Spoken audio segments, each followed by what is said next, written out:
Okay, folks, so we've been setting this up for quite some time. We've been doing all kinds of stuff. The one thing we really haven't done is really kind of dunked in at a mechanical level to understand some of the elements. So we're finally ready to sort of go to that next level. Okay, so what we're going to talk about today is iterators, and we're going to start to understand how they work.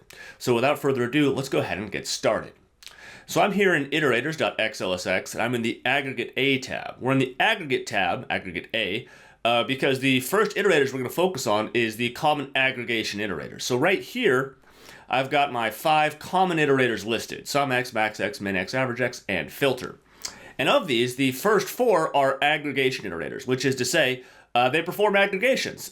They sum up a bunch of numbers, they find the biggest number, they find the smallest number, or they take the average of a bunch of numbers. We'll worry about filter in a little bit. So, how do these things work? Well, the good news is iterators always work the same way. Right? They always start by getting a temp table. That's argument 1. Argument 1 is always the temp table that they're going to work with. Argument 2 is the definition of an expression column to add to that temp table. Expression column is a special temporary column that's going to last just long enough for the iterator to do something with it. Speaking of which, after they go ahead and add that temporary expression column, they then do something with the results of it. And what they do is whatever the name of the iterator is. So SUMX will add up the results of that expression column, MAXX will find the biggest value of it, MINX will find the smallest value, and average will find the average. And again, we'll worry about filter in a little bit. Okay, so good, that's how iterators work. Now, that said, one of the tricky things about trying to teach folks DAX is it's impossible to talk about any of the one elements without discussing the other 2, right? They're so connected. So what that means for us is even though the focus of this video is iterators, we're going to end up touching on both revisors and derivations, okay? So if an iterator takes a temp table and adds a column to it and does something with the results, well, where do they get that table? That temp table, in our examples here, is going to be the result of a derivation.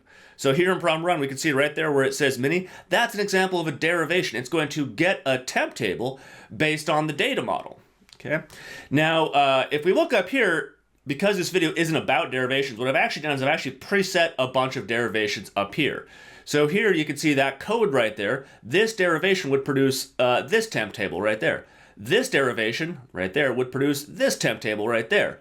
This derivation would produce this temp table right there, and I think you kind of see how that works. Okay, good. So in our code, we're going to ask for a derivation. That's going to give us the temp table that we add a column to, and then either sum, max, min, or average the results. Fine, fine, fine. But there's one more piece, and that is revision. And revision is going to be important here because with these temp tables, these are the possible derivations given a particular filter context. So if we look at this one right here, right now, all we see is the dine-in rows. Because if we look over here on the left, this is our physical table in the data model. This is the data that we actually loaded into Power BI or analysis services, right? And these temp tables are based on it, right? But they're based on both the physical table and whatever filters are currently in place. So if you look down here, we can see the current filter context, which right now just has a filter for type equals dine-in it, right? And down here, I've basically simplified the revision process. So eventually I'll show you how to do this with code. But for right now, when we want to manipulate or revise the filters to create a new filter context, we can just click on these buttons. So when I click on to go, it's going to change the filter context from having type equals dine-in to type equals to go, right? Boom, there we can see that. So the filters have changed. Importantly though, when I change the filters, it also changes what my derivations look like. Now you may have even noticed that when I clicked on it. Let me do it again. If I click back here to dine-in, notice how this table gets smaller? And if I click on to go, it gets bigger. Well, wait, why?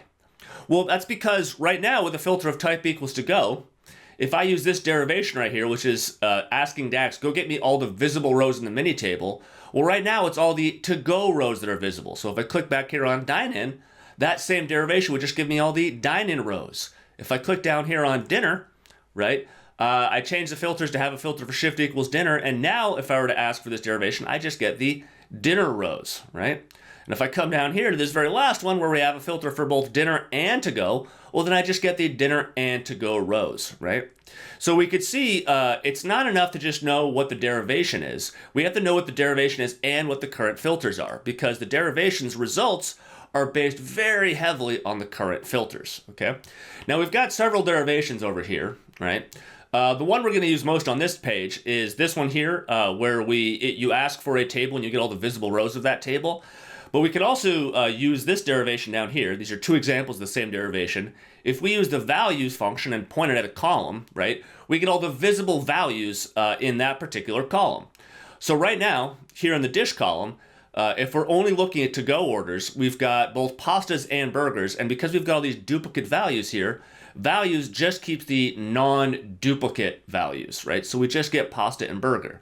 Similarly, for the price per, right, even though there's 4 rows right here, well, there's only 2 distinct values, 7 and 9, so we just get those right there. And over here on the left-hand side, we use a different set of derivations. These are the non-respectful derivations. They don't respect the current filters, and they use the all function. And they give us all the rows, visible or not, or they give us all the distinct values, ignoring the particular filter. So notice right now, we're looking at to-go. We've got a filter for type equals to-go, right? If we look at just the to-go dishes, all we have is pastas and burgers. But if we look at all the rows, right, all the rows, which can be seen right there, well, we've got pastas, burgers, and salads. So apparently we sold salads for dine-in orders and not to-go orders. Okay, so with that information, we can go ahead and get started. So here we are in problem 1. We're trying to figure out total to-go sales, right? So let me set my filters back there. Okay, so what are we going to do? Well, the iterator is going to get a temp table, add a column to it, and do something with the results, okay? So we want to derive that temp table right there, but before we do, we have to set the filters, right? So right now, the filter context, we want to have a filter context of type equals to go, but it's currently type equals dine-in. So let's set the filter to type equals to go. Boom, okay, we've changed our possible derivations. Now, we're going to go derive mini. There it is. So go ahead, click there, Control-C to copy, click right underneath where it says drop temp table just below and do Control-V, right? And we've derived our temp table, right? We refine the filters by clicking on the button, right? And then we derive this temp table. We went and we got a temp table, right? This is all the visible rows in mini, assuming there's a filter of type equals to go, which is why we just get to go rows. Okay, so now the iterator goes to work. It's going to add this column to this temp table and sum up the results. So click right here and type in EXP. This is our expression column, right? Column doesn't technically have a name. I like to call it the expression column, right? Because it's based on this expression right here. Okay, so what is the definition of it? Well, go ahead, do an equal sign. For every single row, we're going to go that row's units and multiply it by that row's price per unit. So click on units, multiply it by price per unit, hit enter, and we get 14 bucks for the first row. Now click on that cell. What we want to do is grab the fill handle right down here, which is a little harder to do on mine. Come on, there we go. And drag it down to copy that formula all the way down, right? So we evaluate this expression for every single row to get our expression column, right? 2 times 7 is 14, 1 times 9 is 9, 3 times 9 is 27, and 2 times 9 is 18. Cool, so now we've got our expression column. The iterator is out of the expression column, and now we're going to sum it up because this is the SUMX iterator. If you wanted to average it, we should have used AverageX. So go ahead, click right here, do equal sign, sum. I'm going to go ahead and double click on sum, select those cells, see how good of a job you could do, and add a closing parentheses and hit enter. Whoops, I think I did that wrong. Let me try that again. Equals sum, hit tab, select those, closing parentheses, and hit enter. There we go, 68 bucks, fantastic. So let's go on and do problem 2. Right? Now, problem 2 is the exact same code. Not similar, not very close, the exact same code. The only difference is we're going to change the filter context, right? So again, we're going to derive all the visible rows of the mini table. We're going to add a column where we take the units and we multiply it by the price per, and then we're going to sum up the results. But this time, the filter context should be type equals dine-in, okay? So let's simulate revising the filters. Right now, we're on type equals to go. We need to change it to type equals dine-in. So click type equals dine-in, right? Now the filter context has a filter for type equals dine-in. And if we ask for the visible rows of mini, we just get the dine-in rows. Speaking of which, that's what the code wants to do. It wants us to derive this table, this column, and sum up the results. So let's go get all the visible rows of mini. Just click right there. Control-C to copy. Click down here underneath where it says drop temp table just below. Control-V to paste. Okay, go ahead and click in this cell.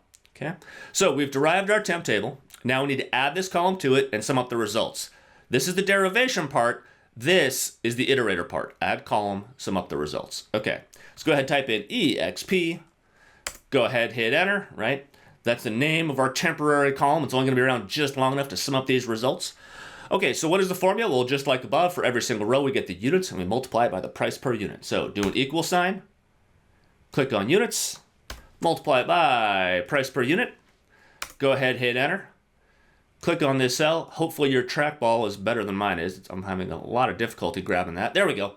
So left click and drag to copy that formula down. So we get 7 for the first row, 11 for the second row, and 14 because we get 1 times 7, 1 times 11, and 2 times 7, just like our definition right there. Okay, so what do we do with the results?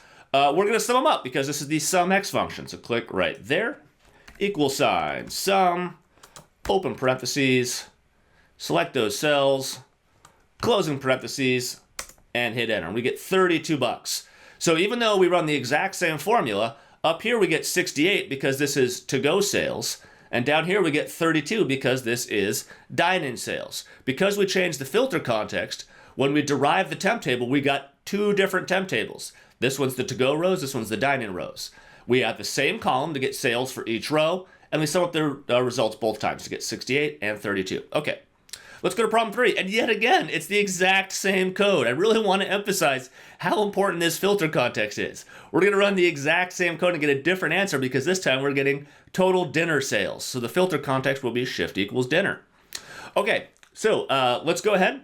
Let's go ahead and revise the filters. Right now, we've got a filter for type equals dine-in. What we want is a filter context that has shift equals dinner. Well, there's dinner right there. Let's click on it. Ah, there we go. Now we have a filter context that just has shift equals dinner. Perfect. Okay, so now we're going to derive this temp table, add this column to it, sum up the results. Okay, so we want all the visible rows of many. There they are. Notice we just get dinner rows. 1, 2, 3, the dinner rows. Select those. Control-C to copy. Click right underneath there where it says drop temp table just below. Control-V to paste. Okay, and notice this time I don't have you type in the expression column. I'm not going to make you do it for all of them, just the first 2. Okay, so go ahead and click on that cell. What's the definition of our expression column? Same as before. For every single row, get that row's units, multiply it by the price per unit. So do equal sign, units times price per unit. Go ahead, hit enter. Click on that cell, grab the fill handle, and drag it down to copy and paste that formula all the way down our temp table, right? So 2 times 9 is 18, 1 times 11 is 11, 2 times 7 is 14, okay? Now what do we do with this expression column? Because this is the SUMX function, we sum it up. So click right there, equals sum. Add opening parentheses or double click on it or hit tab, right?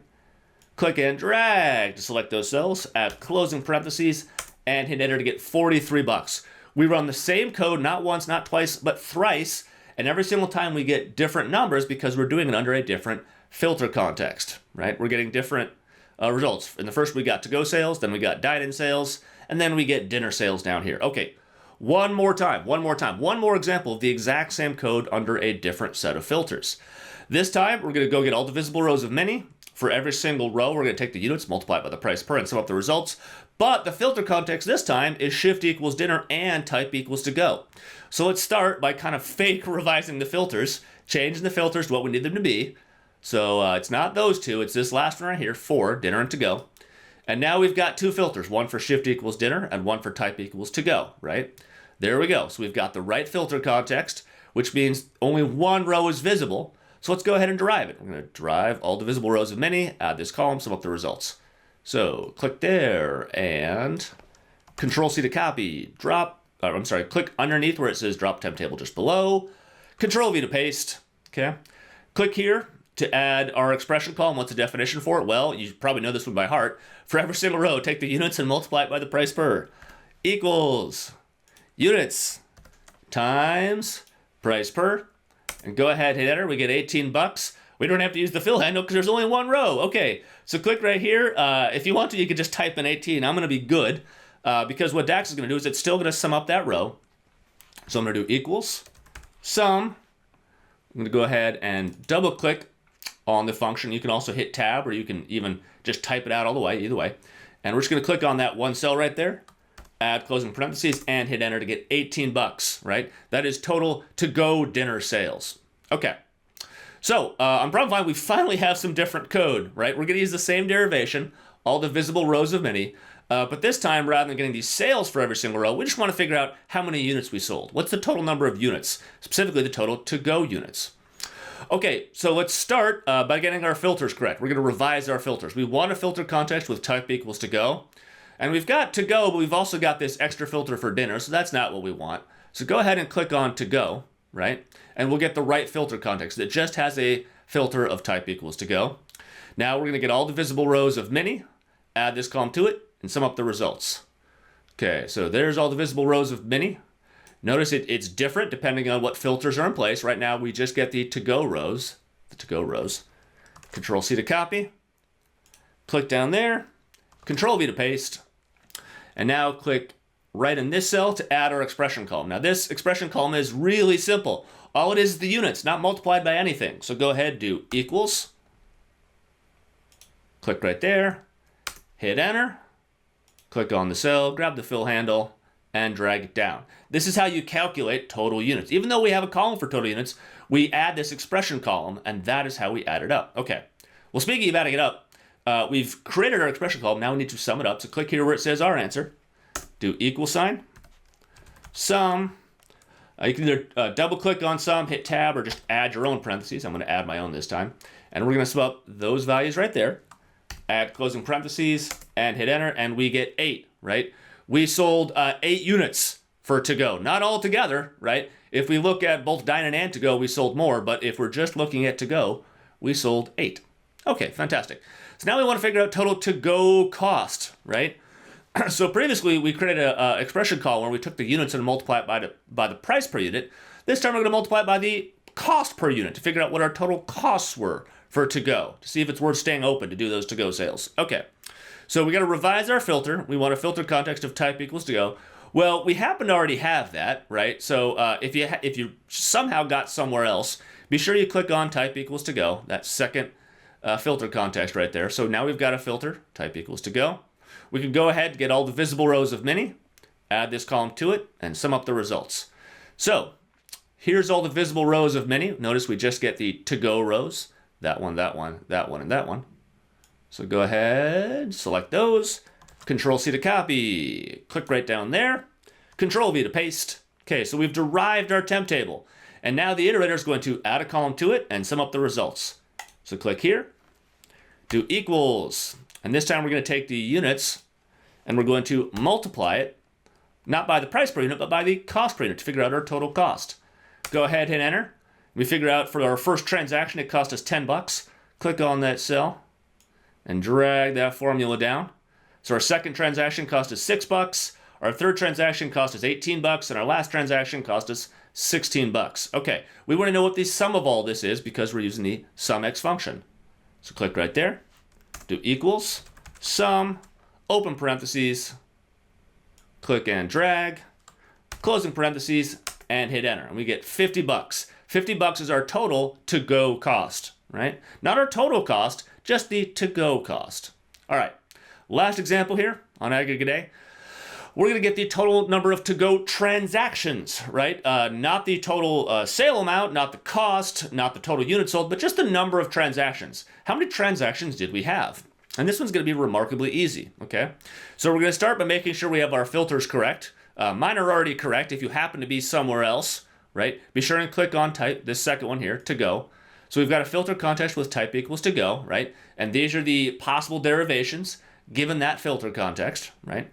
So now what we want to do is we want to get all the visible rows of mini, right? And we're going to add a column with just the number 1 to it and then sum it up. That's going to end up giving us a row count, which gives us our total transactions, okay?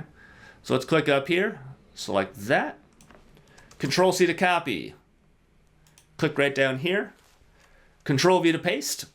Okay, so now we've derived our temp table, line 2 right there. We're going to add a column to it with the definition of ones. Click right there, do equals, and just type in 1 and hit enter. That's it. So now click right there, drag that formula down. Okay, so now we've got 1 for every single row or every single transaction. So if we add all these up, we figure out how many transactions we have. So click right there, do equal sign, type in sum, opening parentheses, select those, closing parentheses, and hit enter. And that's it. We have 4 transactions. We don't have 4 transactions for everything, but we do have 4 to-go transactions. Okay. One thing I'll mention, and I maybe should have mentioned this a little bit earlier, this is a representative set of derivations. There are more than these. Furthermore, you may be asking the question, okay, I see we've got values of the dish column and values of the price per column. Is there a reason we don't have values for cost per and units and type and shift? Yeah, the reason is that they just wouldn't fit on the screen. You could use this values function to point at any of these columns, and it'll behave just like this. It'll give you all the distinct values. I just kept the number here small so we didn't flood the screen with too many of these things. But you could point the values column at any column you want to, and you could also point the all function at any column you want to. Okay, so I do want to note one last thing here. You may have noticed that for all of these, argument 1 is always a derivation, right? Now, it isn't quite a rule that argument 1 has to be a derivation. It could be anything that returns a temp table, but most of the time that is what it's going to be, right? And this is such a common pattern. This appears so often that this is going to be our first pattern or our builder pattern, right? Why builder? Well, first, because it builds values for us. It builds numbers, and in a little while I'll show you how it can build temp tables. But maybe more importantly, because all of the other more complex patterns are built off of assembling these sort of low-level builder patterns, okay? So you've already learned one of the patterns. Good job, everybody. So in the next video, we're going to go ahead and just keep practicing these and get better at doing these builder patterns. See you in a second.